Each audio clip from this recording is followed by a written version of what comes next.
Good morning, friends. Please make your way into the main ballroom here and find a seat. Thank you.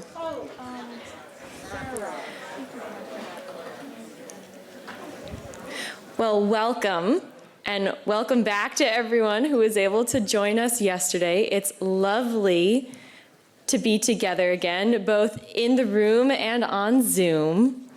Again, my name is Susan Navi, and I'll be one of your co-MCs for this event.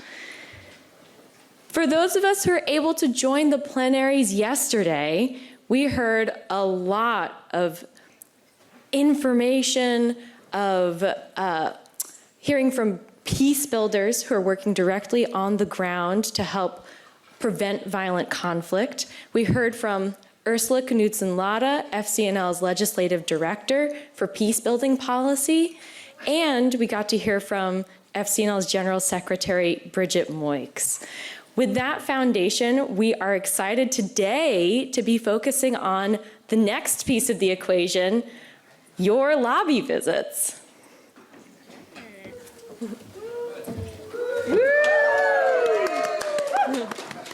So before we move forward with introducing the actions that we'll be taking today, I would like to invite to the stage Lauren Brownlee, one of our process observers, to share a few more reflections about our time together yesterday. Lauren, would you mind joining us?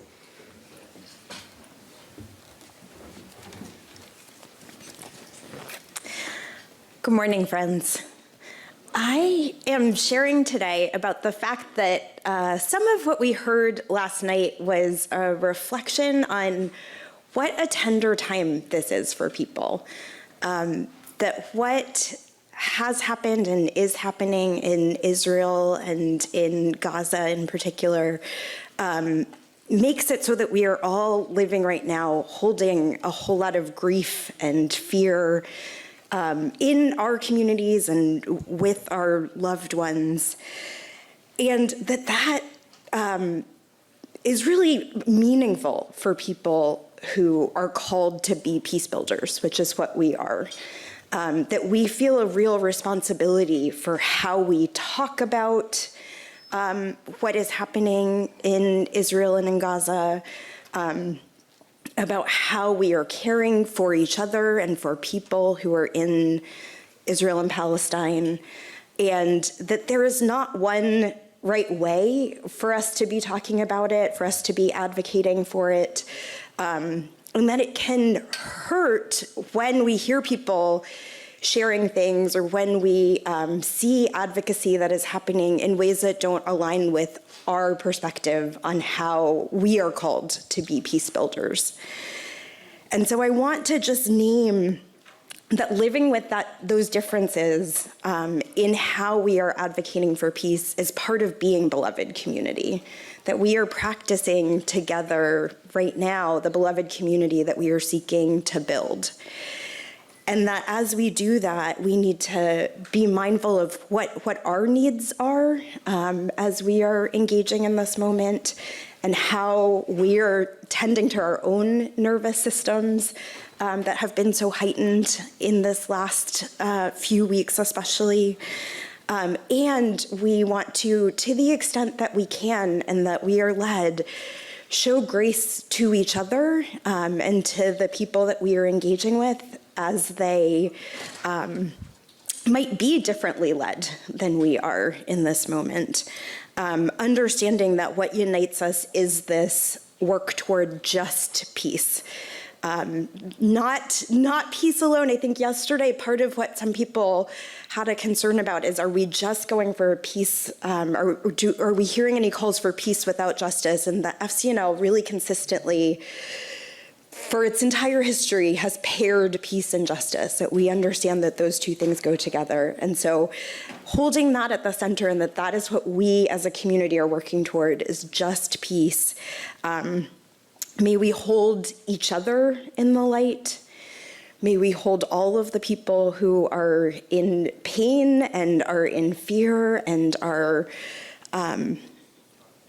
grieving right now in the light, and continue to think about how we can proactively be practicing that beloved community that we are working to build, that we need to do that every step of the way. And that at FCNL we have people and support in place as people are feeling challenged by any of the programming or any of the messages that are happening, and that the designated listeners that you heard about last night are A.T. Miller and Tracy Peterson, who are the co-clerks of our DEI working group for our governors.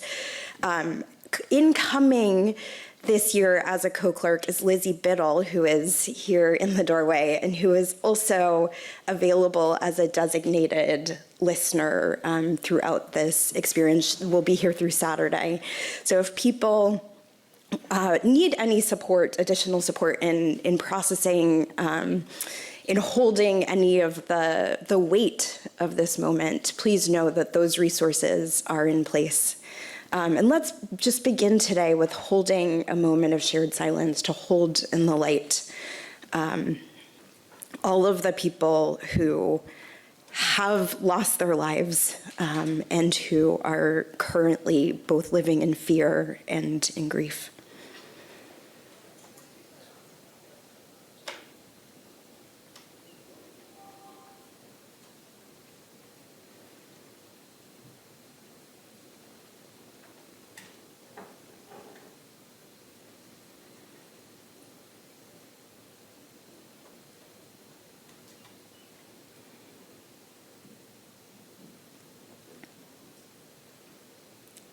Thank you, friends.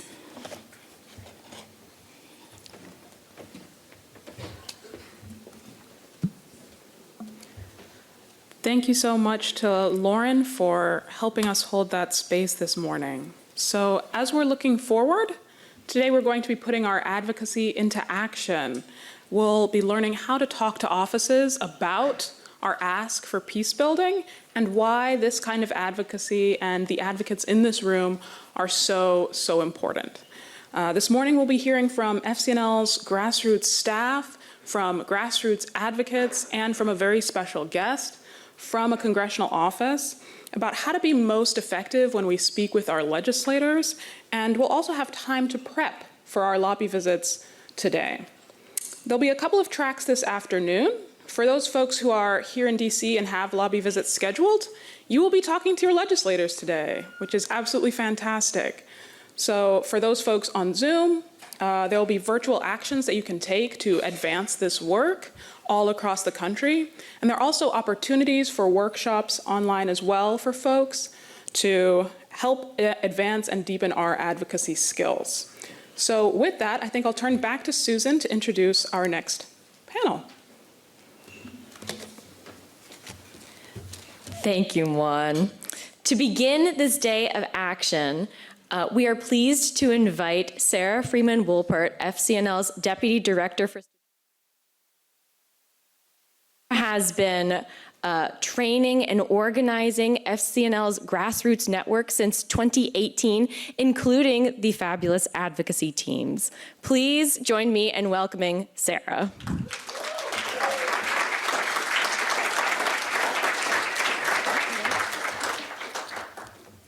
Thank you. Hi, everybody. Can you hear me okay?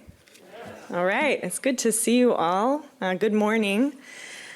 It is so exciting to me to be here with so many members of our community, both those here in Washington, D.C., and those joining on Zoom. I see so many familiar faces, a lot of new faces, and it's just been a real pleasure to get to catch up with you all and hear what you've been doing in your districts and how you're preparing to talk to your legislators and take action in your districts today. So we are going to try to fit a lot into this morning's session, and I ask you to bear with us because you'll also have time in your breakout groups with other members from your state and from your district to prepare for your lobby visits before lunch and before you go off onto the Hill, or if you're calling in on Zoom, before you take action in district or join those breakout workshops. So I now am going to introduce some of our panelists. We're going to do a conversation with people who have a range of perspectives on how we can make these visits as effective as possible and our advocacy more broadly. We have 3 speakers today. You all have had a chance to meet Ursala, who leads our peacebuilding portfolio and has the perspective of a lobbyist working on the Hill. But we'll also hear from 2 new speakers today. We have Rachel Wagley, who is the Chief of Staff for Representative Blake Moore's office in Utah's 1st District. She's going to be, I'll introduce her a little more in a minute, but she'll be able to share the perspective of a congressional staffer and to talk a little bit more about how we can use these conversations with Hill staff to really push the needle a little bit further for these peacebuilding accounts. And she's done a lot of work to support these peacebuilding accounts throughout her tenure in Congress. And then we'll also hear from Ellen Slack, who some of you know. Ellen is our Southeast Regional Anchor on the advocacy teams. She's been lobbying with FCNL since 2017, and she's done many different lobby visits. You can see her photo on our collage back in the hallway. Ellen has been a clinical social worker for 40 years, and she brings a lot of experience on how constituents can use these conversations and make these meetings as effective as possible, especially because her and other members of the Atlanta advocacy team have been lobbying for the past year to promote peace building. So with that, I'll just invite our panelists to come up on stage, and we're going to get our conversation started.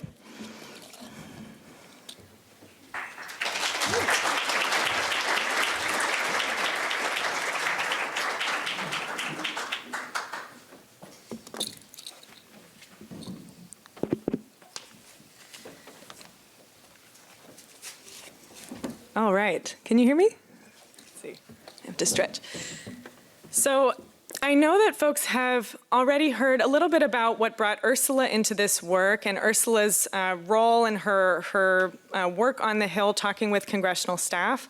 But I wanted to just give a little bit of time for our 2 new panelists, Ellen and Rachel, to introduce themselves in a little bit more depth and especially to share what really inspired you to get involved in advocacy, what experiences in your life brought you into this work, and then we'll dive a little bit more into some of these questions for how to make this as effective as possible when we go out lobbying and taking action in district today. So Ellen, let's start with you.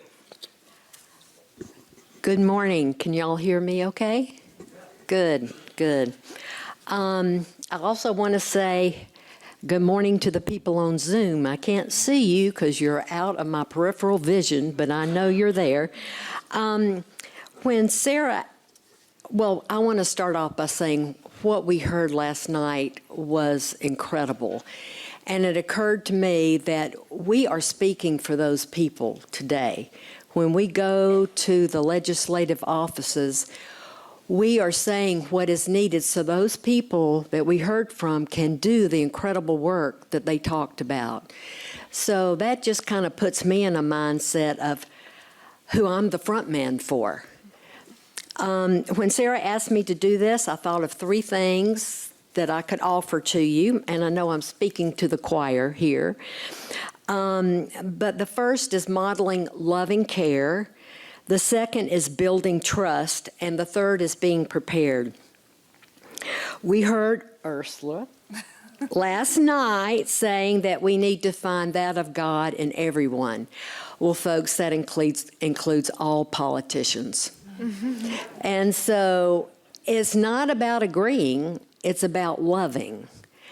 And I am a true confession time. I am a Baptist preacher's kid who grew up in the deep South in a small cotton mill town. And so I realized we were taught to witness, to proselytize, that people needed to make a profession of faith, and we were supposed to go out and do that. And I realized after a while it just didn't feel right to do that. And it now occurs to me, I was asking them to agree with me. You know, this is what you need to do. This is what everybody needs to do. We need to be on the same page and agree with that. And no, it's not about agreement at all. It's about love. And the love is what speaks for us. That's what sets us apart when we go into the offices. And so there's one question I want to leave with you that you can take with you today. And it's a wonderful, simple, kind question. And that is at some point to look at the staffer or the member of Congress, whoever you're with, and say, how are you? And that, I doubt any other lobbyist asked that question with love and care underneath it. And when we do that, we're showing them what it is we're all about, what our work is about. The second one is building trust, and that means you need to do what you say you're going to do. They can trust you to be on time. They can trust you to give them information where they're going to feel informed. They're going to know what you're talking about because you're going to give them the information. And it's important to express gratitude. They're going to know from you that you do appreciate what they do. And another thing is you need to ask, how much time do we have? Because one time we prepared for 30 minutes, and then we got in there and we asked how much time, and they said 15. And so we went, okay. And so we just ripped right through it. And in terms of knowing where you're going, please know where you're going. I got lost in an office complex once where every building looked alike. And I had parked underground. I came up, and I didn't know where I was. And so I lucked out that my lobbying partner saw me through a window and came out and got me. And I thought, I shouldn't have to rely on that. So know where you're going. The third thing is being prepared. Show and tell time. You have a workbook in your packets. And if you open up to the very first page, it says your lobby visit story. Somebody on your team is going to be telling a story. You can look at this page, and I'm not going to review it all, but you can look at this page and see what that entails. Most of you have been telling stories for years, but some of you might not be as experienced. So that's the first page. The next two pages are pages that we use all the time in Atlanta. The first one is the lobby visit roadmap, and this is when you sit down and you plan together what you're going to do. Who's going to do what? Who's going to lead? Who's going to do the ask? Who's going to take notes? That kind of thing. And then the lobby visit checklist is you're in the office, you have a piece of paper you can look at, and you just boom, boom, boom. You just go down the list and you get it done. So being prepared is the last thing. And, the stories. I wanted to really emphasize stories. As I said, I'm a Baptist preacher's kid, and I used to be a kid. I went to church all the time. And so I'd be sitting there as a child, and then my father would get up to preach, and I would think, oh, here comes the boring part. And then I would just kind of, and then he would start telling a story, and I would perk up. And he was a wonderful storyteller. I loved his story, so I would listen to the story. Then he finished the story, then I'd go back. But that's just to say, stories engage us in a way that nothing else can. And so it doesn't have to be a fancy story. It just has to be from the heart. And so I'll leave you with that, to speak from your heart. Thank you so much, Ellen. Let's give Ellen a little round of applause. Ellen's amazing. So, Ellen, you really shared with us the perspective of a constituent preparing to lobby and how to practice your story, how to get ready with your team, how to really hold that space with love. Rachel, I'm going to turn things to you now to share a little bit about how you first got involved in this work, a little bit about what your role entails as a congressional chief of staff, and how constituents who are lobbying today on peace building And on these 3 peacebuilding accounts, how can they make those conversations with congressional staff as effective as possible to both educate those offices and to really urge their support for these peacebuilding appropriations? Thank you so much. Okay, hey, can everyone hear me? I'm Rachel Wagley. I live out here in Cheverly, Maryland. I've been in DC for over 13, a while now. But I'm originally from Spokane, Washington, in the western U.S. And I'll have almost 4 little kids, ages 5 and under. So I stay busy. I'm a chief of staff on Capitol Hill. I have been on the Hill for about 8-9 years. I used to work for Congresswoman Ann Wagner, who passed the Elie Wiesel Act in 2018 and received a Legislator of the Year award. The Snyder Award, Ann Wagner. Back in 2018. And so I was honored to be able to staff her through that process and help push that bill across the finish line with the help of many advocacy groups, and those on this stage included. So I then moved to the office of Congressman Blake Moore when he was elected in 2020. He's a member of Congress from Utah, and Utah is a very interesting state with actually a lot of international connections because the majority religion in the state sends out their young people for 2 years all across the world to work in communities and do service and do missions. And they serve there in those posts for 2 years. They come back speaking foreign languages. And so the community in Utah is very outward-minded, and they're very pro-refugee, they're very pro-human rights, and they have an interesting perspective for a very red state. My dad was also a preacher, so I love to hear your story. It's why I got involved in these issues when I was growing up. My dad is a pastor at Lutheran Church, Missouri Synod, out in Spokane, Washington. It's a very conservative denomination that is very pro-refugee as well, and they help with a lot of resettlement efforts in the United States.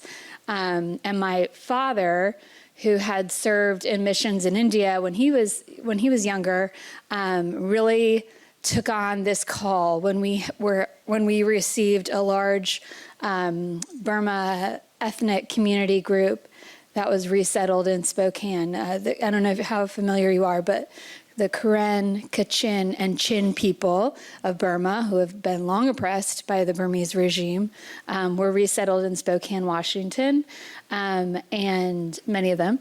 And our church stepped up to provide housing and help get people in temporary apartments and help get people set up with pack and plays and couches and kitchen tables and chairs. And so that was my high school and college years. Whenever I would come back from school, was helping my dad drive around Spokane and find couches to pick up on Craigslist and bring them over to our temporary apartments that we were setting up for refugees. And if we didn't have a temporary apartment ready to go, and my dad was tasked, he also worked with World Relief. When he was tasked with picking folks up from the airport, we would take people home to our house, and they would sleep in our basement for that first week.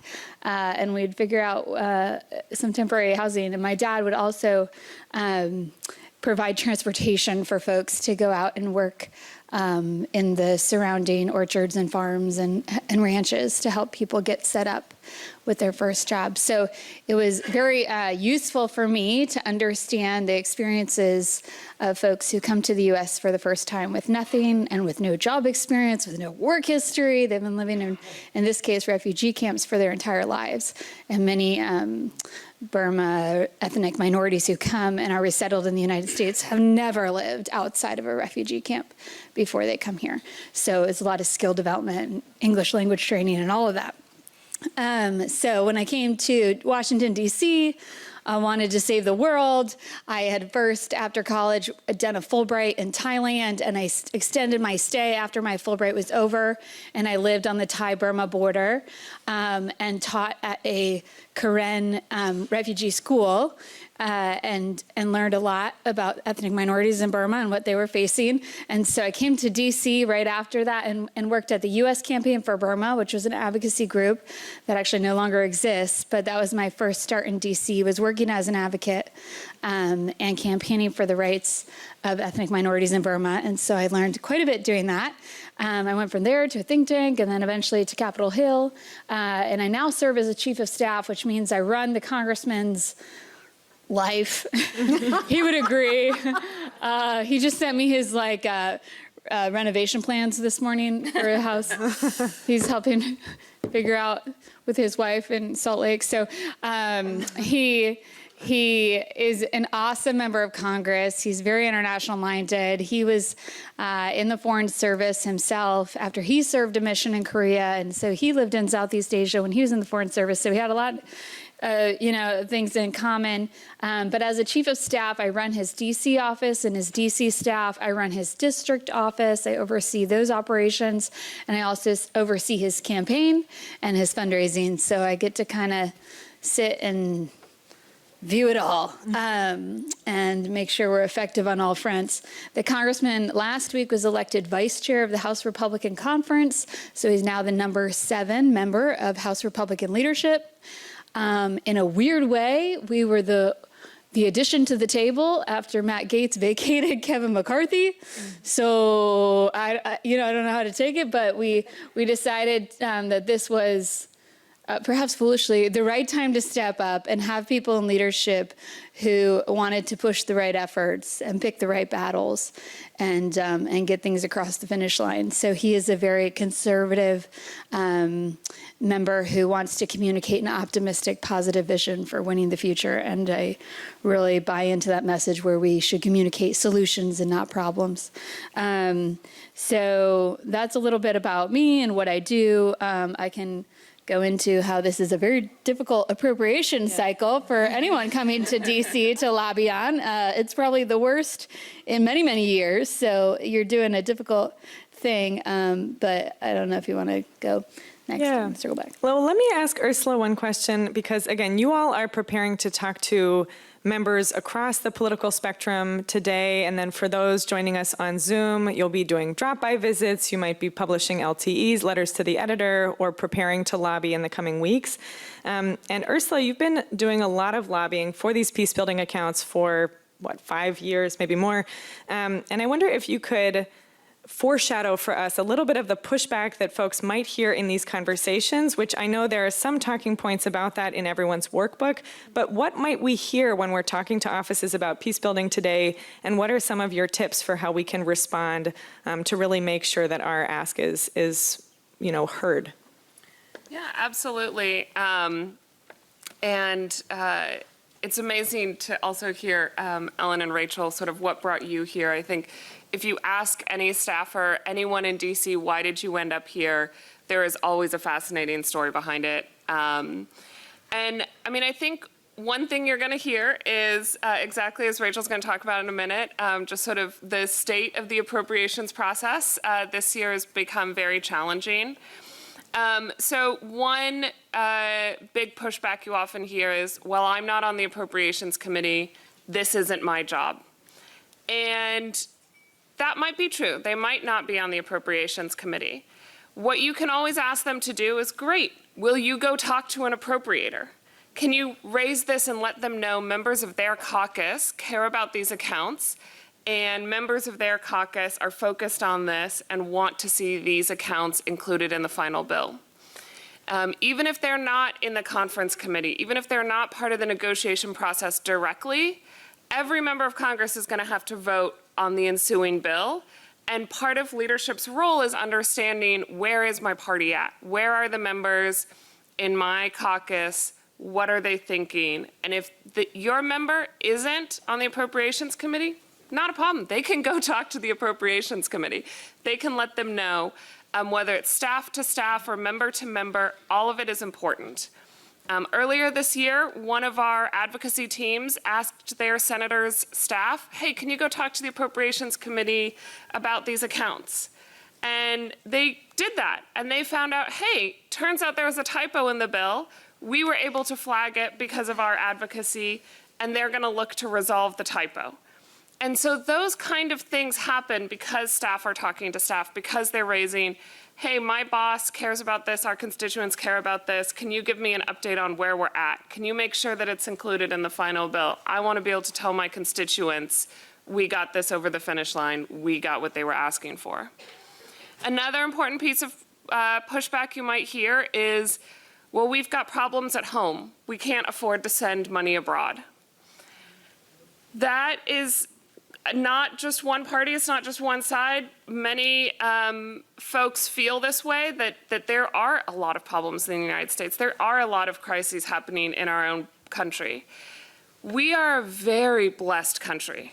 We are very blessed. We have resources. We have resources that we can be using to help people at home and to help people abroad. On one hand, it is in our own self-interest to help people abroad. The pandemic, I think, very clearly showed many of these concerns, many of these issues do not have borders. You cannot wall yourself off from the world and ignore its problems.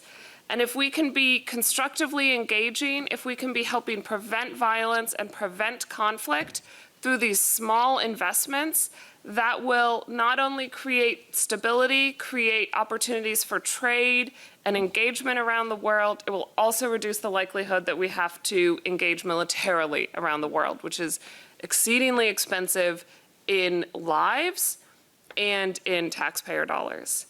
And so where we can be letting them know, yes, absolutely, we'd also love to talk to you about the problems here in the United States and how we can be investing more in the child tax credit and other things like that.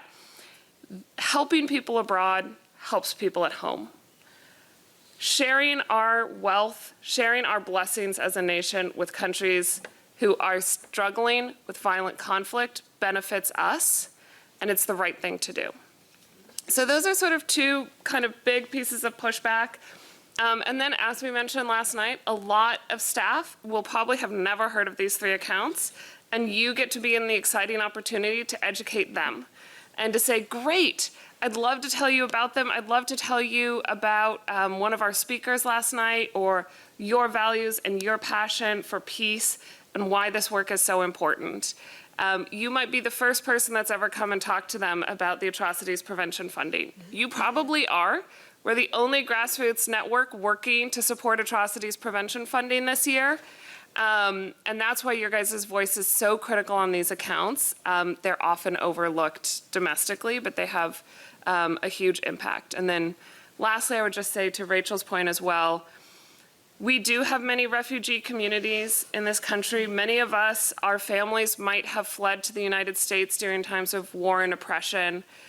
Many of these members of Congress in your communities might have memories of violence and conflict, and where we can be lifting up and helping people around the world to not have to flee their home, to not be forced to run.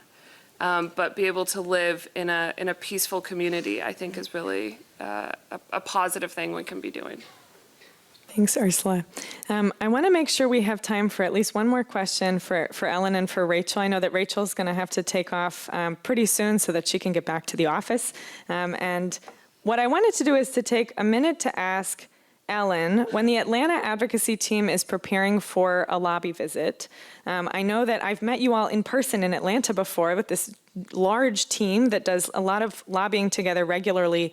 And something you all will be doing in your preparation today is figuring out which role each person's going to play. So who is going to be the group leader or the delegation leader? Who is going to share a story? Who's going to be the note taker? If you have a big group, you might throw a couple other roles in there.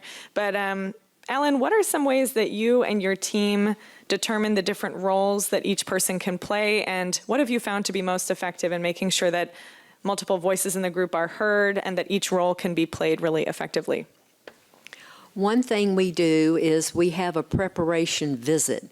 Everybody who is available to go on the office visit gathers. We'll do it by Zoom or in person, and we sit down and we go through, the forms, and we decide well, everybody speaks for themselves. What would you like to do? What role do you feel called to?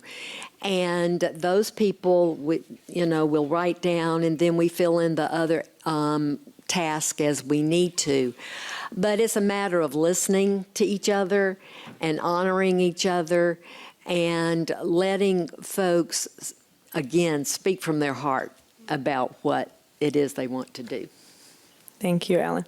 All right, Rachel, I've got one more question for you, and I wonder if you could share a little bit more with us about which kind of key messages, if folks are going to have one takeaway, one message that they bring into that office, what are some messages that you've seen really resonate with congressional staff on both sides of the aisle? I know that you do a lot of work to try to build support in Congress for peace building, and so what have you seen be most effective, and also what are some things that folks could do in those conversations when the office is not really receptive to try to kind of keep engaging them on this issue around peace building?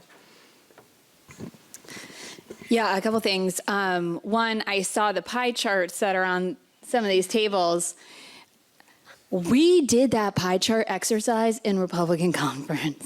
We had our own Republican members of Congress see how much money was going to defense versus how much money was going to foreign aid. And I think there is a huge grassroots push on the... there's a huge grassroots message out there, which is like, way too much, foreign aid is sinking our budget, foreign aid is the reason why we're in debt. And it's just not true at all. The reason why we're in debt is the baby boomers retired and we got Medicare and Social Security problems. Is the mandatory spending side. It's nothing about what we're fighting about on the appropriation cycle year after year. So I think with Republicans, you're really emphasizing, and Democrats, you're really emphasizing that this saves money.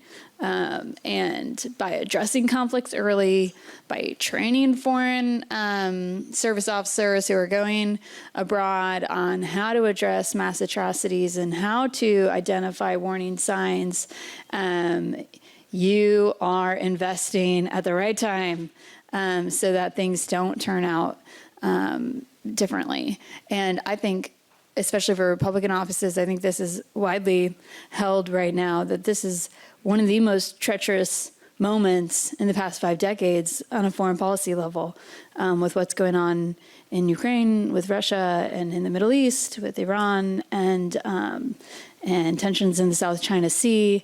We're at this juncture where the post-World War II rules-based order set by the United States and our allies is being challenged, and challenged very aggressively.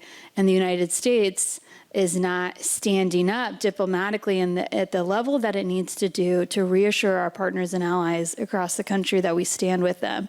And one of the ways we show that we stand with them is by investing in areas that are facing conflict and showing that we care.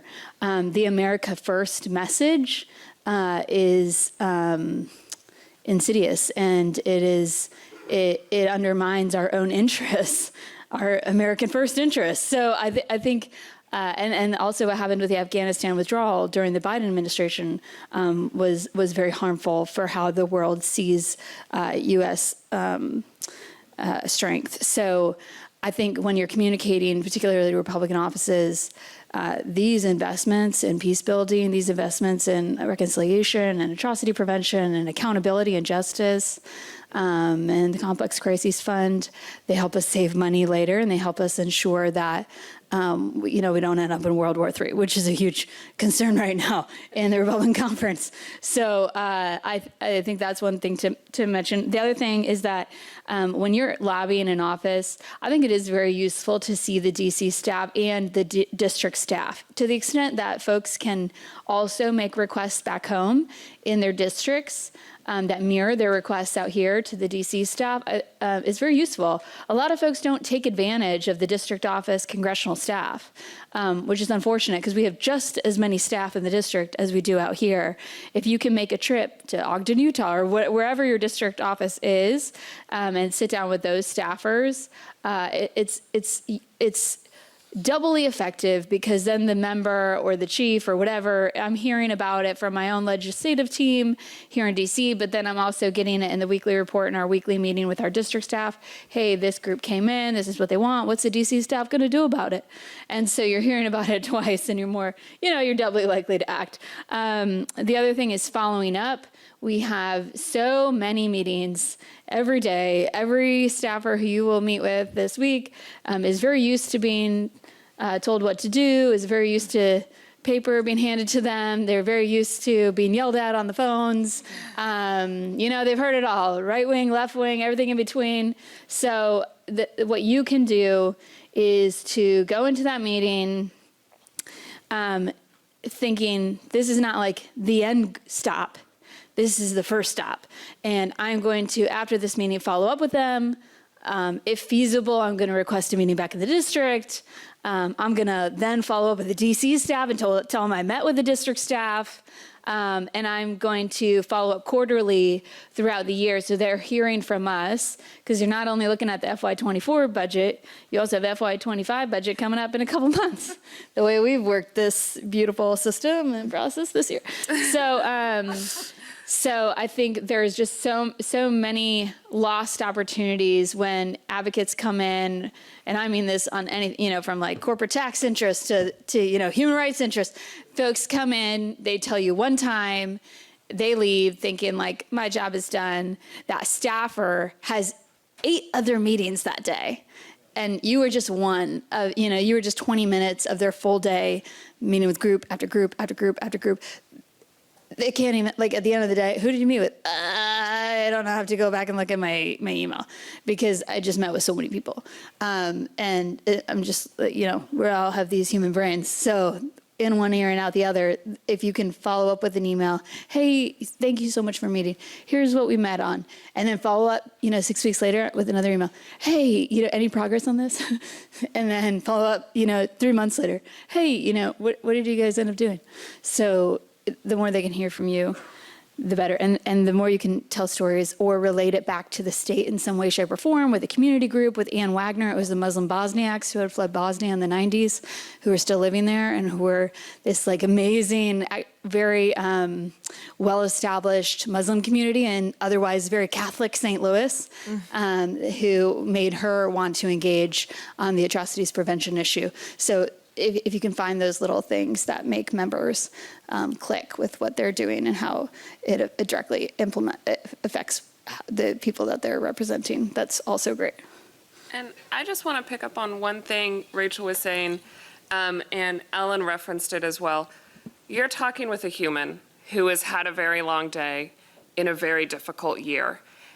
This appropriation season, every year I've been working at FCNL, the appropriation season's got a little bit harder and a little bit more stressful and a little bit more partisan and a little bit more rancorous. And the people who you're meeting with, as Rachel was saying, are probably having dozens of meetings. Many of those meetings, people are yelling at them. People are telling them, why don't you do this? And then the next meeting is, why don't you do the exact opposite? And I think one thing that gives FCNL so much power and influence is that we see the light of God in everyone. And that we come in and we say, how are you? How are you doing today?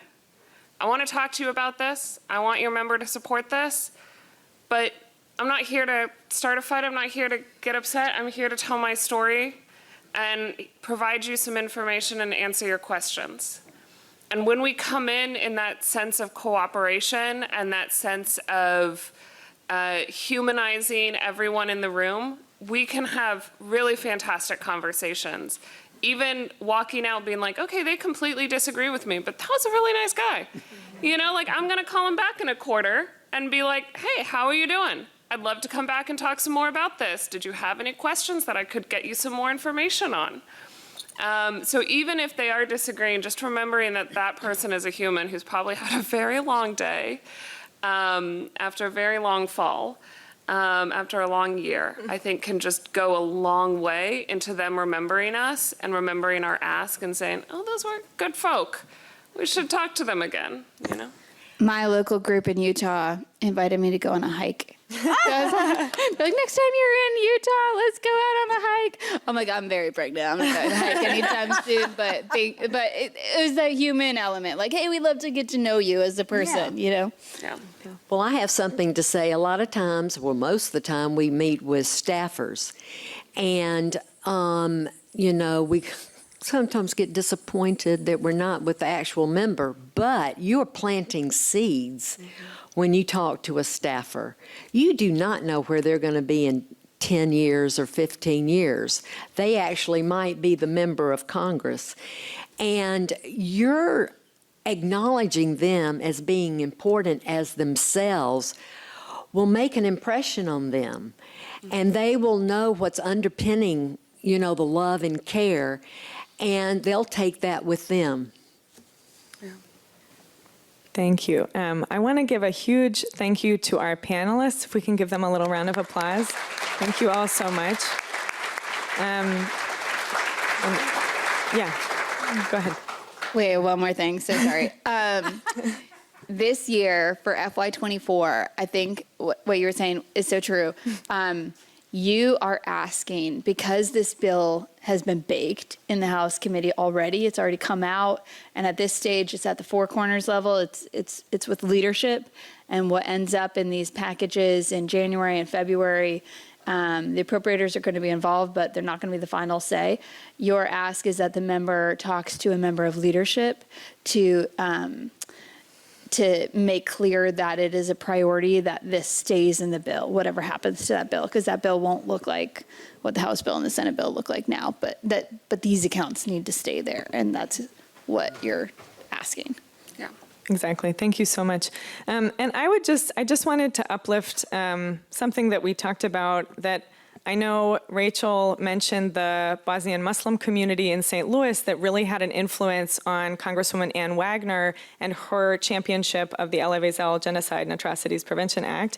And I just wanted to mention this because I used to live in Bosnia before I worked at FCNL, and I was really inspired by that story, I think 5 or 6 years ago when Representative Wagner received the Snyder Award and the influence that community had on her.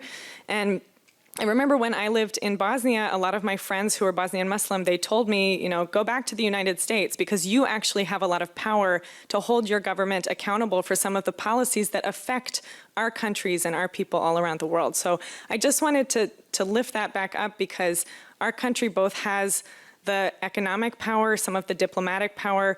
Our country has been responsible for a lot of the violence committed around the world, and I just feel like this is such an important time in our lobby visits to make sure that we're using some of that power because our voices are really representing some of the people who are impacted by these wars and by some of this work around the world. So with that, we're going to have time for questions in our lobby breakouts and after our next speaker, we're going to do a lobby training. But because I know folks have got to get going and Ellen and Ursala will be around for the rest of the day. But I need to turn it over to our next speaker. So I just want to give one more round to our panelists. Thank you all so much for being here.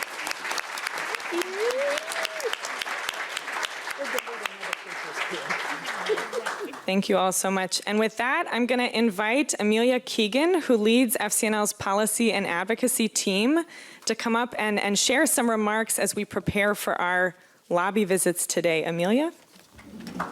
Woo.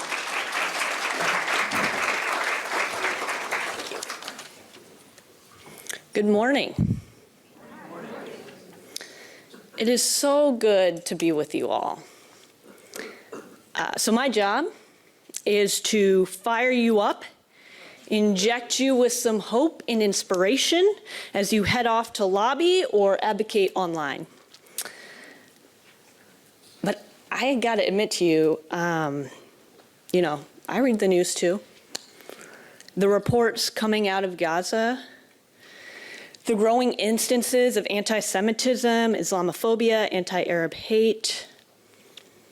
I will admit to you, I've actually been having a hard time feeling hopeful and inspired recently. Regardless of where you stand, it's hard not to be affected by what's going on in the world. What do? We can't control Hamas. or the Israeli government or what's happening in Ukraine or Darfur, we can come here. In this space, be it in person or online, to be God's hands and feet in the avenues where we do have some influence. And so, I'm grateful to be in community with you all today as we send a message about the desperate need for more peace building in this world. Your timing could not be better to speak on these issues. As of now, Congress just passed another short-term funding extension to keep the government open until early next year while they finalize their spending bills. And here's the thing, major questions remain unresolved. Stick with the bipartisan debt ceiling deal for the overall federal spending levels or renegotiate further cuts. There is a stark contrast between the Senate bills that have adhered to that debt ceiling deal, and those, let's be real, that's pretty tight, to the House bills that force draconian cuts. So as Congress embarks on these final negotiations around these spending decisions, they need to hear from you. So I'll state the ask one more time, right? We're urging Congress to protect funding for international peacebuilding programs, specifically focusing on the Complex Crises Fund, atrocities prevention, and reconciliation programs. In a time where war and violence appear on the rise across the globe, the emphasis on peace building and conflict prevention is more important than ever. Too often, our government and frankly the public responds only after war and violence break out, and it's usually a military response, right? The call for peace building and nonviolent conflict resolution to prevent war in the first place is something few focus on, and many folks in Congress don't even know these programs exist. No other grassroots advocacy organization has people around the country lobbying for international peace building programs. None. We need your voice right now. I know the war in Gaza is weighing on your hearts. Some of you might be frustrated that we're even focusing on peace building accounts right now. Yet these are two sides of the same coin. If there was ever a time to talk about the need for atrocities prevention, reconciliation programming, the complex crises rapid response, at the same time, if you feel led, you don't have to, but if you feel led, we are encouraging you to raise the ceasefire ask in your meetings. FCNL has been urging members of Congress to publicly call for a ceasefire. We must protect lives, those of the hostages and the roughly 1 million children who live in Gaza. FCNL also believes that we should seek to address the underlying drivers of the conflict, including decades of institutionalized oppression of Palestinians through the military occupation and the 16-year blockade. So here's how you can incorporate the ceasefire ask in your visit. At the end of your meeting, after you've talked about international peace building, you can close with this. Take the ceasefire leave behind and say FCNL is urging members of Congress to publicly call for a ceasefire. I would love to follow up with the appropriate staffer about this. Share that leave behind. If you have a personal letter you want to include, share that.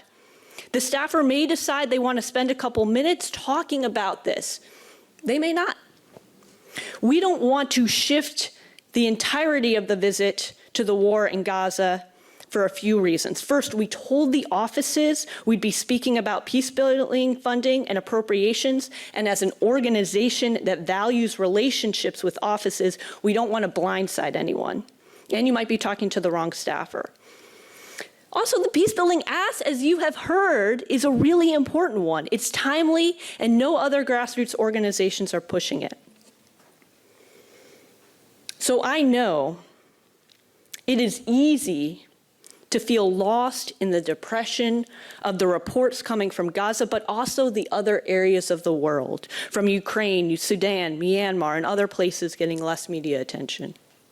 Lost in the rise in anti-Semitism and Islamophobia in our country and around the world, dysfunction in Congress, an extreme tale of the Republican Party dictating politics, the uncertainty of the 2024 elections, where a Republican frontrunner has 91 indictments.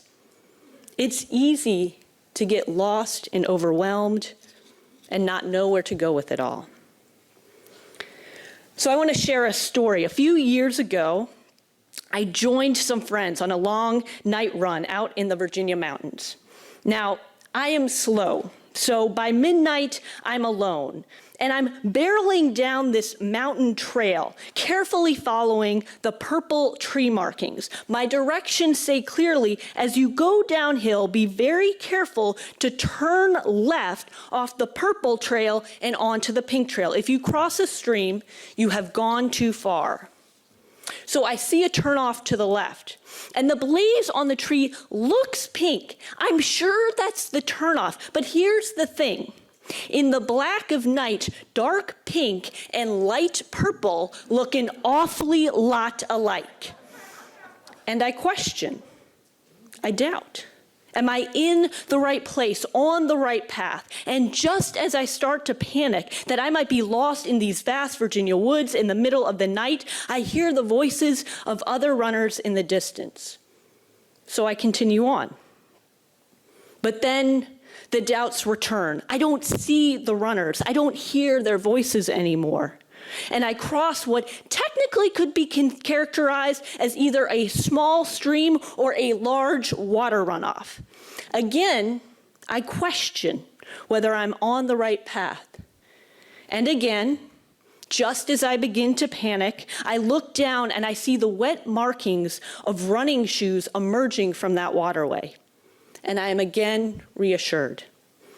Yet as I keep going, I began to lose faith a third time, worried I have lost my way. But just as I start to panic, I come to a muddy patch, and again, my flashlight lights up the footprints of the runners who have come before me. And I persisted on that path that in my gut I knew was right. How many times do we feel lost alone in the woods, doubting that we've chosen the right trail, second-guessing the signs around us? It reminds me of the story of Gideon's call in the book of Judges. God says to Gideon, I am calling on you. And Gideon is like, really? I don't know. I don't think I heard you right. I'm the runt of the litter. How do I know this is really coming from God? I need a sign. So on a rock, Gideon puts raw meat and unleavened bread, and God sets a fire that cooks the meat and the bread. But again, Gideon has doubts. So he says to God, you know what? Just to be really sure, I'm going to put out this fleece overnight. And if the dew is only on the fleece but the ground is dry, then I know you're truly calling on me. So he puts out the fleece, and the next morning there's dew only on the fleece while the ground is dry. And Gideon's like, yeah, but you know what? That could have been a fluke. I'm still just not sure. I still have my doubts. I'm going to put this fleece out again, but this time if the fleece stays dry while the ground gets wet, then I will know. And the next morning, when he gets up, the fleece is dry, but the ground is wet, and Gideon knows what he must do. You see, we all have those moments in our lives. Sometimes it may feel as though you're lost in the woods, but really you're exactly where you need to be. Let me say that again. We all have those moments in our lives. Sometimes it may feel as though you're lost in the woods, but really we're just navigating a dark and confusing world, and all those contradicting worldviews and alternate realities can be disoriented, but you've still got that sense in your gut that this really is the road of righteousness. Sometimes it may feel as though you're lost in the woods, but really there are some fleece moments right in front of you, calling you on this path. Sometimes it may feel as though you're lost in the woods, but the dew on the fleece is saying this country needs your advocacy right now, needs a prophetic call right now, needs some peace activists right now. So let's commit to waking up to those fleece moments in our lives and run with a renewed energy, a renewed purpose towards the world we seek. Are you in need of some fleece moments? Let me give you some fleece moments. As federal spending conversations have dominated this year's congressional debates, and as we approach the end of those negotiations, members of Congress are still debating whether to keep to the overall numbers agreed to in the debt ceiling deal or renegotiate further cuts. And you are talking to your legislators as these talks are going on. This is a fleece moment. Congress just passed a short-term spending bill extension coinciding with our lobby ask on federal spending, one of the forefront issues in Congress right now. That's a fleece moment. If you're looking for a fleece moment, know that in a world where conflict and war seem to be escalating, you are the only grassroots advocacy cohort specifically focusing on funding for international peace-building accounts. That's a fleece moment. At this moment, around the country, around the world, the peace movement is growing like never before as folks are seeing their news scenes and iPhone screens, horrified by the escalating violence. They are showing up, speaking out, and marching on, including more faith leaders, young people, and politicians who are looking at the Middle East and naming the word ceasefire. This is a fleece moment. But it is still hard, right? And exhausting work.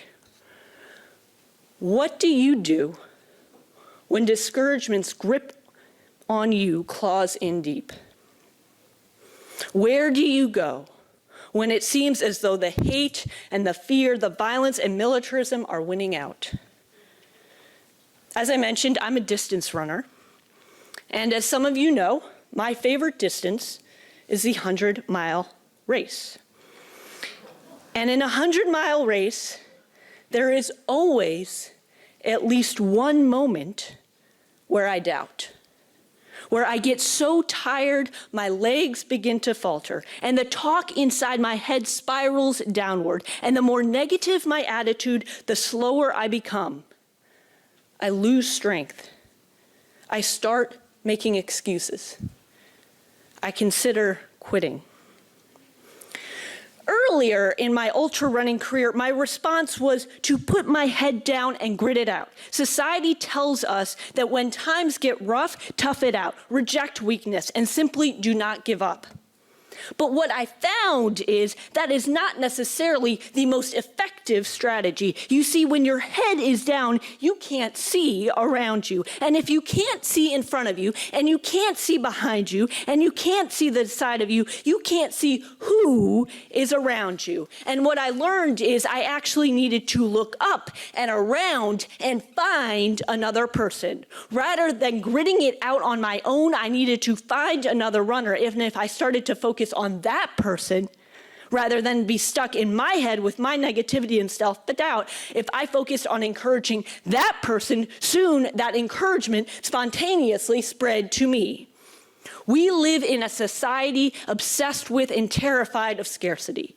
But remember the loaves and the fishes. People talk about how that was a miracle because 5 loaves of bread and 2 fish fed 5,000. But I say for the food of the soul, that is no miracle because the food of the soul is the ultimate renewable resource. The bread of hope and the fish of love do not dwindle the more you use them, they multiply. And the more you give out some hope and the more you offer up some love, the higher the return on your investment. The more they are given, the more they grow. Let me say that again. The food that nourishes the soul is the ultimate renewable resource. So let us step into our advocacy today with what Dr. King called a greater readiness, knowing that we are surrounded by so great a cloud of witnesses. I know you're carrying a lot right now, even if you are feeling overwhelmed by it all right now, powerless in the face of it all right now, maybe lost in the woods right now. But let us open our eyes to the fleece moments before us.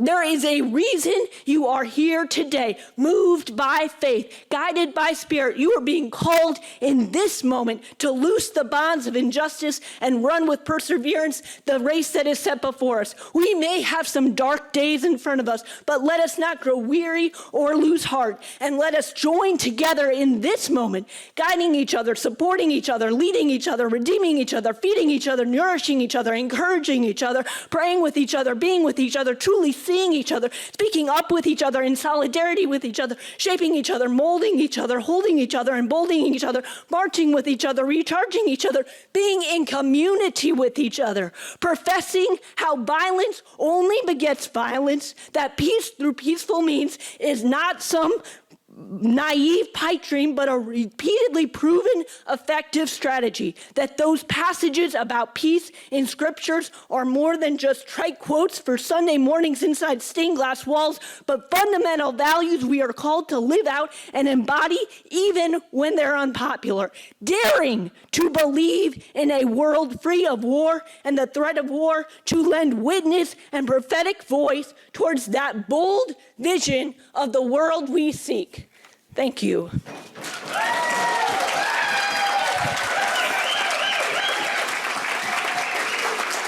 And I'm going to call Sarah back up.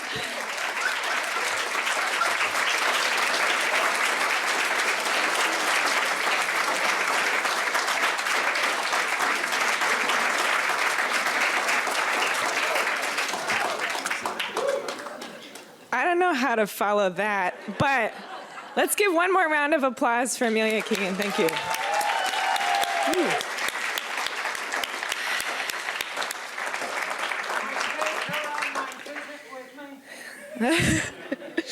You've got a request to join some folks on their lobby visit.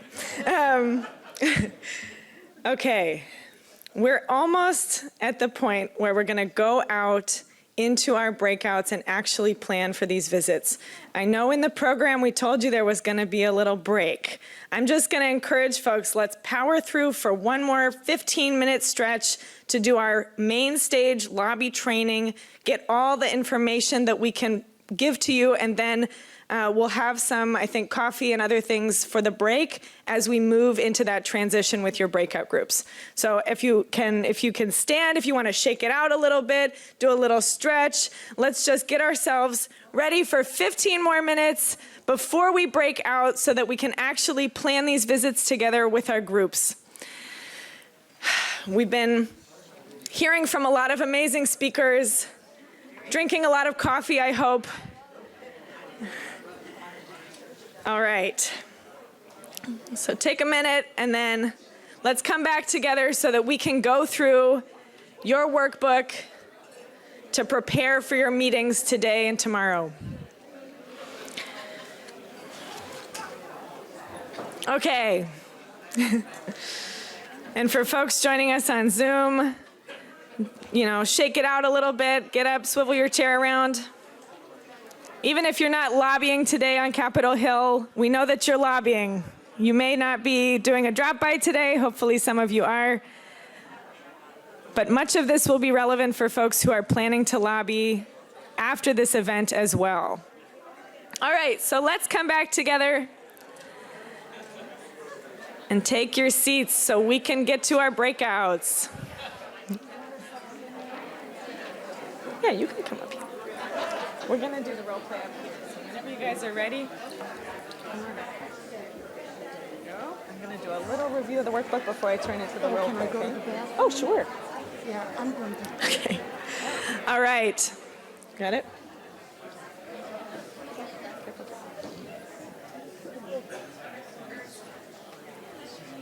Okay, friends.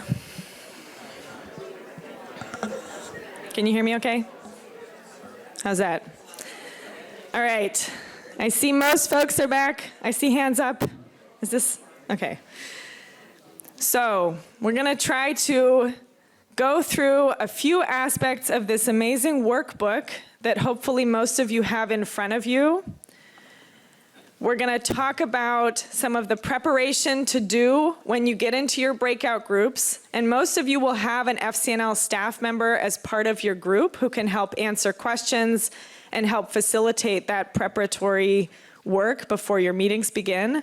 Some of you just have a very seasoned advocate, and as I look around, I'm thinking, a lot of you don't need us to train you to lobby. A lot of you have taught us what we know about lobbying. But we'll go through it one more time because I know there are folks who might be joining us for the first time. And as Ellen Slack always reminds me, it's always important to refresh what you know and make sure that you're still practicing and kind of going through some of the role play work that's important to do before your visits. So I've also recruited Ellen and another member of our Atlanta advocacy team, Sue May, to do a short role play with us from the main stage so that we can really see how these visits are going to work in person today. Okay, so if everyone has their workbook in front of you, we're just going to talk through some of the most important parts of this preparation that you'll do in your breakouts. And again, if you're joining us on Zoom, feel free to follow along as it applies to your future visits or your drop-bys. I know that because based on who I'm seeing on Zoom, I know that many of you lobby, so a lot of this may be review for the experts on Zoom. So when you open up your workbook, you'll see that a lot of this initial space allows you to work on your own story. If you've lobbied with FCNL, which many of you have, you know that we really focus on the power of your personal testimony in those conversations with congressional staff. That changes this meeting to something that's more personal and more memorable for those staff as they're taking your ask forward to their boss and as they're thinking about getting this ask supported in Congress. There are different kinds of stories, and many of you have lobbied before and may have a story either on this issue or on another issue. But I will just say that the most important thing is that a story feels like it's your own.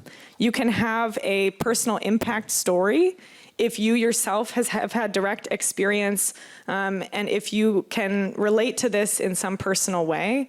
I know that there are people who have developed a personal story that they feel comfortable sharing sometimes and something that they don't always feel comfortable sharing. So one of the things I'll just encourage folks is when you go into your breakout rooms, don't put anyone on the spot and ask them to share their story if they don't feel comfortable. That should be a real personal choice, especially when we're talking about really difficult subjects related to war and militarism. We don't always know what people are bringing into that space, so make sure that we're not kind of volunteering someone to tell their story. The other thing I would say about stories is that we often talk about a values-based story. Many folks here are here because of your faith, or you advocate because of your values. So I grew up in the Concord Friends meeting in New Hampshire, and I often talk about the values that I grew up with as part of a Quaker meeting. That may not be your faith tradition, but if there are other values that you want to bring into that story, that's a powerful way to make sure that that is communicated and that you're connecting across those shared values. So use some of this space to think about what's a story that you might share during your lobby visit today. And each group is going to have 1 or 2, maybe even 3 storytellers. But try to get your story down to 90 seconds if you can, 2 minutes maybe, but be prepared to share a story that is both from your heart and also brief enough that if your member or your staff member only has 15 minutes, that you can still make sure that that is heard and that you have time to make your ask. So let's turn the page, let's see what else is on here. For the actual roadmap, as you're working with your group, your delegation today before lunch, you're going to go through this roadmap together, and your lobby trainer will help walk your group through this roadmap. But you want to make sure that you decide a few different roles in the group. Who's going to play a few different roles? And you can write those in here so that everyone knows and maybe has the phone number and a way to contact the people in those roles if, like Ellen's story, if they're lost or in the wrong building or something like that. So you want to make sure you have a delegation leader. This is the person who really starts the meeting by thanking the staff member for meeting with you, maybe introduce the group a bit. This person will also check and see how much time you have. So if you have less time than you thought, you maybe want to have a backup plan for how to consolidate a bit. You want to make sure that that person is kind of acting in the MC role that Susan and Juan have been playing so well this weekend. So turning it over, saying, thank you so much. Next we'll hear from Sue, who's going to share a story. And thank you, Sue. Next we're going to hear from Ellen, someone who can play that role and kind of help the meeting stay on time. The other role, of course, we've got the storytellers, but one of the most important roles that sometimes gets forgotten is the role of the note taker. The note taker, if you're not super comfortable with a big speaking role, but you really want to make sure that you have your impact in that meeting, the note taker's role is really to make sure that you capture in your notes some of what's heard and shared in that discussion that you're going to have with the staff member. And that is extremely valuable when you do your report back to FCNL. Many of you have done these report back forms. Those go to our lobbyists so they can see, here's what all of these different congressional offices are saying on the issue, and here's where I might need to follow up. So we've had examples before where the notes have said, this office might be supportive, but they're really not sure how, this constituency, feels about the issue. They need to hear from more people in their district. So that's when the advocacy teams or others might be able to contact folks in their district to try to get more folks contacting the office, making phone calls, so that that office sees that there's more support. So the note taker shares that really valuable information through their report back form to FCNL. And so, once you've got your roles determined, try to make sure that you get as many folks changing roles as possible. So, I'm going to be with the Pennsylvania delegation. Where's Pennsylvania? Woo! All right. So in Pennsylvania, I think we have 19, maybe 20 people. You want to make sure that in your Senate visits and your House visit, try to get different people taking on different roles. If you're used to playing the group leader role, see if there's someone else who might want to take on that role. If you always are the note taker, maybe you want to step into more of a speaking role for the next visit. When you go into your breakouts, which Justin's going to talk about in a couple minutes, you will go into that session both to review the roadmap, to go through some of the role delegation, but then you're actually going to practice with each other, starting with your Senate visits, and then you'll break out into much smaller visits for the House. So this will be a chance to change the roles for the 2 Senate visits, and many of your House visits will be much smaller, so everyone will have to wear all the different hats together. The last thing I'm going to say before Sue and Ellen model this for us is the actual run-through of the visit itself. Again, many of you have done this a number of times, but just for those who might need a reminder or who haven't lobbied as much in the past, when you actually go into that meeting, there's a couple of important things that we suggest in the lobby visit roadmap to kind of keep the group on track. And that really helps when the delegation leader brings things back to the roadmap, because lobby visits sometimes don't go the way we plan. So you want to start out by having the delegation leader introduce the group, thank the staff member for meeting with you, and double check how much time you have. You then want to make your ask. It's really important to use your leave behind to make sure that your ask is really clear and front and center, to invest in these 3 peace building accounts. You have that leave behind document so you can leave it with staff. After you've made your ask, that's when we invite the storytellers to share why does this matter to you? Why did you come all the way to Washington, D.C.? Or why are you meeting with your members in district, going by your district offices? Why is this so important to you? Whether that's as a Quaker, whether that's as a peace builder in your community, as someone who believes in human rights, why does this matter to you? After the stories, that's where some of the real meat of the conversation is going to take place. That's when you want to prepare a couple of questions for that staff member to have a real back and forth, a real dialogue. Some of the things we suggest you would ask are things like, what is the member's position? Are you going to, is this something that you think the member might support? But you can also ask, are you hearing from other constituents on this issue? As we've heard on peace building, the answer is probably no. Unless it's you all. They might say, well, we met with the advocacy team last month. But many of them are not going to be hearing from constituents. So you want to check and see, what are you hearing on this? And then, of course, one of the things that you can ask that we find is really effective is, what can our group do to try to support the member to take this action on peace building? So once you've had that dialogue, make sure the note taker is writing down all the information you're gathering there. That's when you can have, a little bit more discussion, and then close the conversation by thanking them for their time, repeat your ask, and let them know that you'd like to follow up. And that's where, in this, unique frame I think that we have for this event that's so compelling, that's where we're going to encourage folks to give the leave behind on ceasefire, and really importantly to say, we want to follow up with this office to talk about ceasefire. Who's the best person to follow up with, and when can we have that next conversation?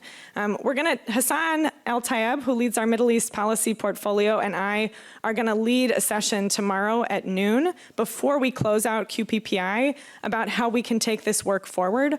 And that's where we're also going to talk a little bit more about how you can continue taking action with your members on ceasefire in the coming weeks. So with that, let me just pause and see if our mic runners are available. I want to see if we can take maybe 1, 2 questions about anything related to preparing for your visit. Did I forget anything? Are there any clarifying questions as you're about to go into your breakouts? Let's see, do we have a mic runner?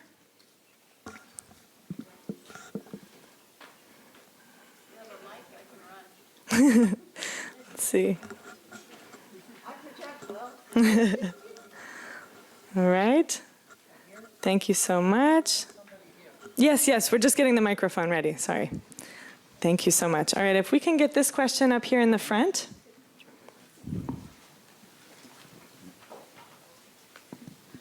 Right here in the front. Here. And I know we'll have more questions than we'll have time, so I'll also encourage folks to bring some questions to their lobby trainers. Go ahead. I know if I were a note taker, which I don't expect to be, I would do much better if I could record it. I'm wondering about asking permission to do that. That's an interesting question. It might be one of those lobbyist phone a friend moments. My suggestion would be not to record the meeting because I think staff will not speak as freely. I would say, I mean, you can always ask. I think that staff will feel uncomfortable. That's just my personal, feeling. I think staff might feel more uncomfortable and they might also just share less. And so what you can do if you're not sure that you're going to be able to capture everything is ask 2 people to take notes so that you can compare those notes and make sure that you both got enough to put those together for the report. Let's take one more question. Why don't we take this question in the back by the exit sign with the collared shirt? And then I know there's going to be a lot of other questions, so I'll encourage folks to save some of those for your lobby trainers. There's also the lobby questions booth, and you can find us during lunch too. Yes? Hey, so I was wondering if we could use the situation happening in Israel versus Palestine as an example why it's so crucial we need peacekeeping as a priority in the budget. Or since it's a separate issue for FCNL, we should stray away from using that. Oh, no, I think that it's absolutely an example of why we need investments in peace building. And so I mean, one of the reasons we highlighted this example of the Parents Circle is because this is one group that's working directly with people affected by the conflict in Israel and Palestine that receives funding from the Reconciliation Program's account. But I would also say any conflict that's affecting you, that you care about, that could be where funds for atrocities prevention, reconciliation programs, and complex crises fund, where they could support in a situation like that, that's part of your story. That's part of your why. Why do you care about peace building? You can certainly bring in the fact that that matters to you. Absolutely. Thank you. Yeah. Okay. So I know we've got questions, but I want to make sure, I'm looking at the time, I want to make sure we get a chance to do our role play before we break out into our state groups.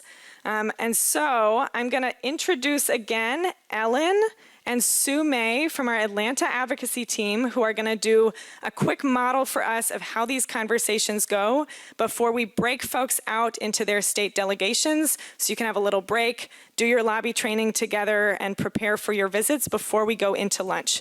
So I will just move on over here.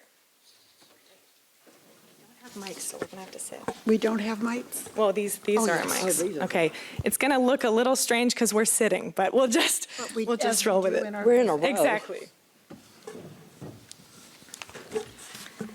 Thank you so. Okay. Okay, we come in.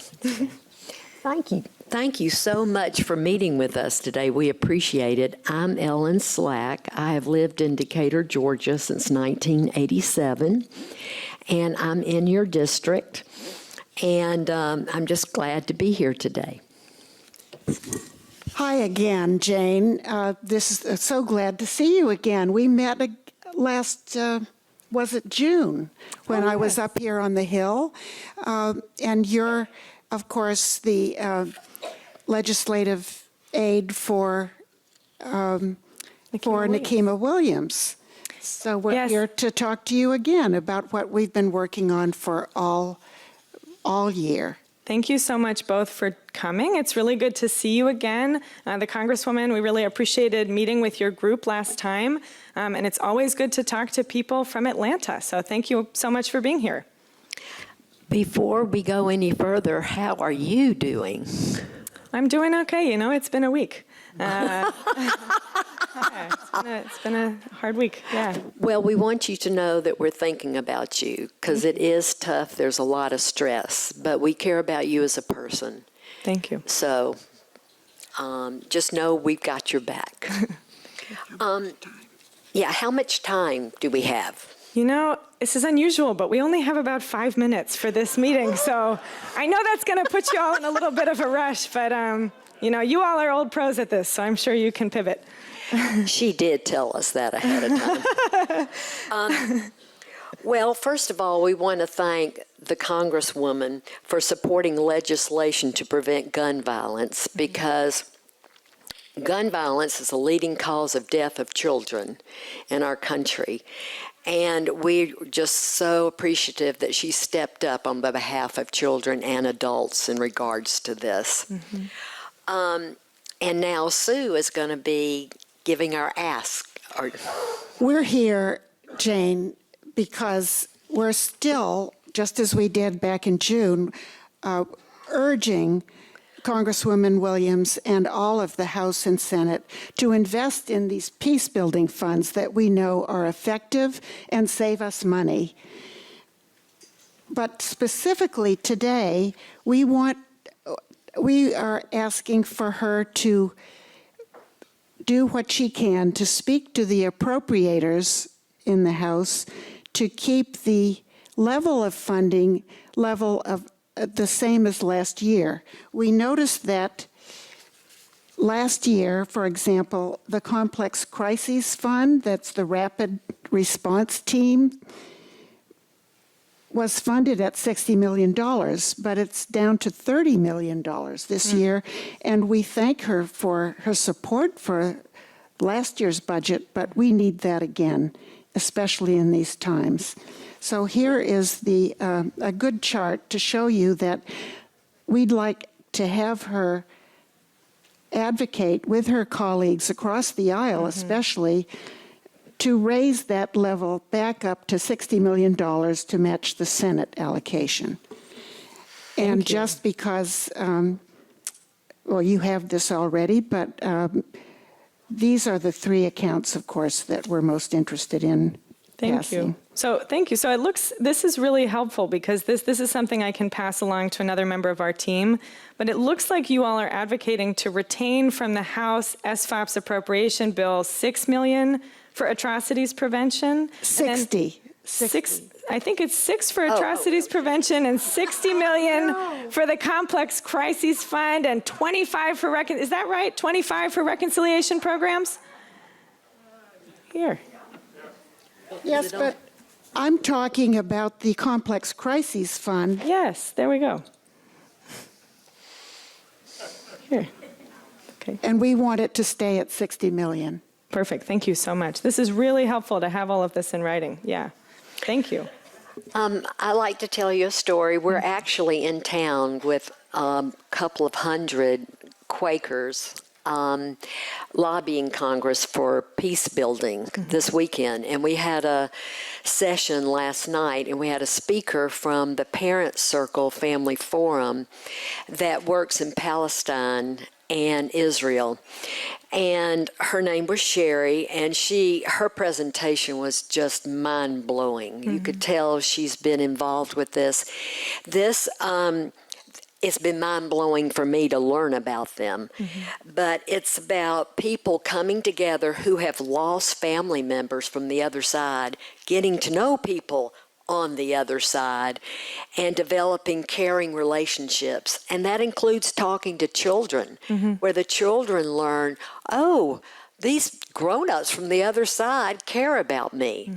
That can really reduce recruitment by people like Hamas. Now, there was one example that Sherry gave that Sherry gave last night that I want to share. She said there was a Palestinian man who had lost a family member, and he was all for military response. And then he saw his young daughter get killed at a checkpoint. And at that point, he did an about face, and he realized military doesn't work. It just doesn't work. And he actually joined the parent circle. And so this really gets to the heart, the spirit of everything. And that's what we're here for. I'm speaking for Sherry when I talk to you. Thank you so much.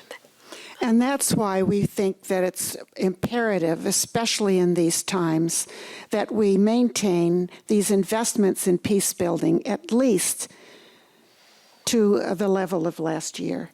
One of our team members loves to show, when we did a drop-by at your office, he talked about that bag of couple pounds of rice that represents the defense budget, but this tiny little grain of rice for peace building. And why not save $16 for every dollar invested?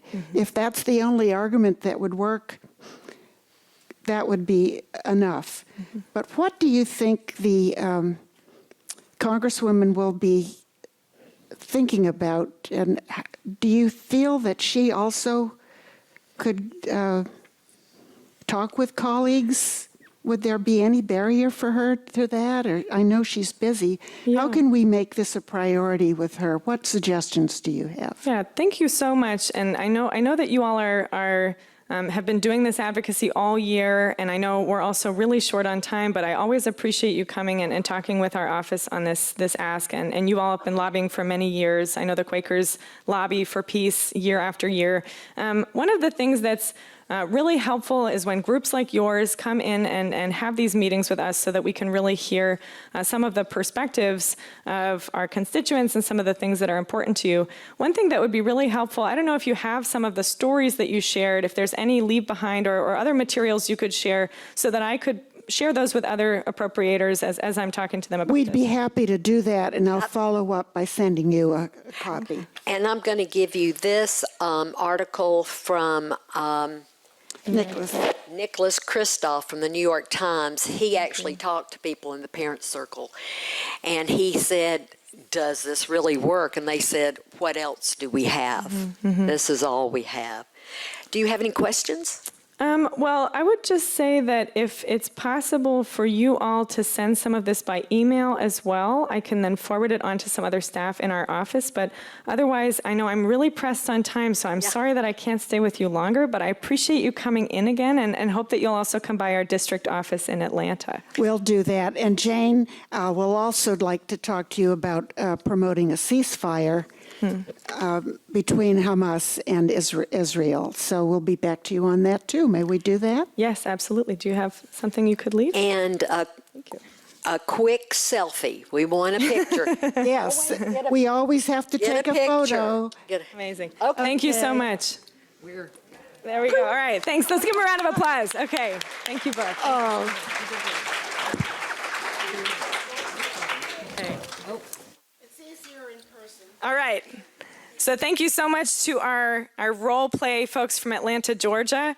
Let's give them another round of applause. I know that many of you know there's going to be a range of responses, a range of conversations with those staff. The most important thing is to prepare together and to actually run through it together as a group when you break out in your state groups in a couple of minutes. So make sure that you begin by introducing yourselves, of course. I know many of you are going to know each other, but designate the roles in your group. Start with the Senate, and then make sure that you have some time to practice with each other. You'll be able to move around and stand and chat with each other and get a feel for how that conversation is really going to go, so that you can think, okay, here's how we want to do it differently, right? There are certain things that you're going to want to do differently. Either you try to tell your story, it goes on too long, or you mess up the ask, or you forget a piece of paper. Just make sure that you get all of that out of the way in your role play before you actually go into your meetings today. So with that, I think I'm going to bring Justin Hurdle up to the stage to talk about your state delegations and how we're going to do these lobby training breakouts. Hello, everyone. Hello. Thank you, thank you, thank you. So for our in-person friends, we'll be moving into our state lobby training groups. We'll be putting up slides that have the locations, the rooms. You have the map in your program. Many of you will be here in the ballroom.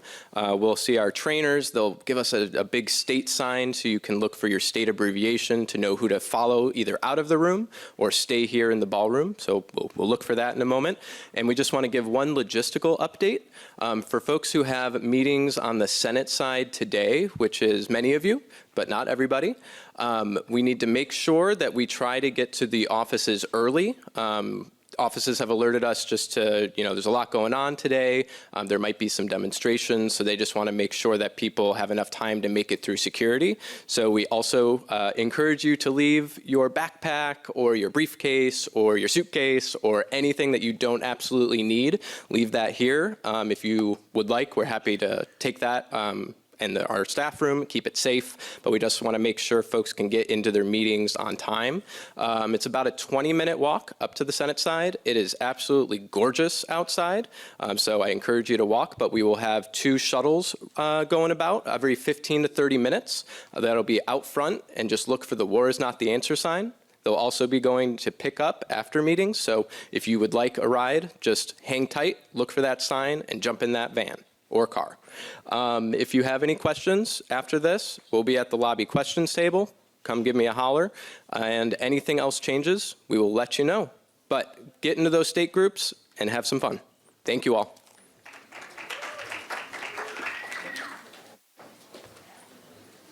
All right, thanks everyone. So we're gonna head out to find your state groups. Look around, you'll see FCNL staff holding state signs. We're gonna be back in here after dinner. And for those on Zoom, there's a lot of amazing programming, if you're joining us virtually, that you can tune into. All right, look for those signs.